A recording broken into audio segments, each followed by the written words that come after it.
मी शोभा पांडुरंग कांबळे. माझा टायरचा बिझनेस आहे. बिझनेसचं नाव आहे शबरी टायर्स. माझ्या फॅमिलीमध्ये आई-वडील, आम्ही तिघी बहिणी आणि 2 भाऊ आहेत. भाऊ 2 एक मेकॅनिकल लाईनमध्ये आहे, एक दुसरा कंपनीमध्ये कामाला आहे. बहिणी दोन्ही घरीच असतात आणि मी स्वतः हा बिझनेस सांभाळते. मी या बिझनेसमध्ये कमीत कमी 15 वर्षापासून आहे. माझं एज्युकेशन एम.कॉम झालेलं आहे, डिप्लोमा इन फायनान्शियल मॅनेजमेंट. ही माझी वेगळी लाईन होती, तरी पण मी या फील्डमध्ये आलेले आहे. पहिल्यापासून मी या लाईनमध्ये आले, तर मला ही लाईन आवडली आणि या लाईनमध्ये राहिले. बेसिकली या लाईनमध्ये कोण लेडीज नसतात. मी पहिली लेडी या लाईनमध्ये झालेली आहे आणि हा बिझनेस सुरू केलेला आहे. मी शबरी टायरमध्ये 5-6 वर्ष काम केले.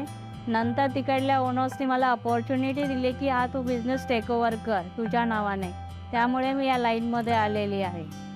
आमचा शबरी टायर्स बिझनेस आहे तो tyre sales and service related है।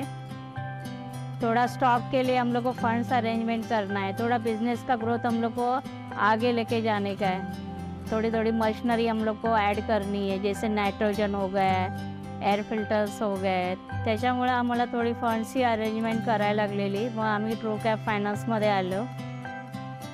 लेडीजनी प्लॅन केला तर कुठलाही बिझनेस सक्सेस होऊ शकतो। त्याला काय स्ट्रगलिंग करावी लागते, थोडासा टाईम द्यावा लागतो आणि मेन कसली आपला इंटरेस्ट पाहिजे त्या बिझनेसमध्ये, तेव्हा तो बिझनेस सक्सेस होतो।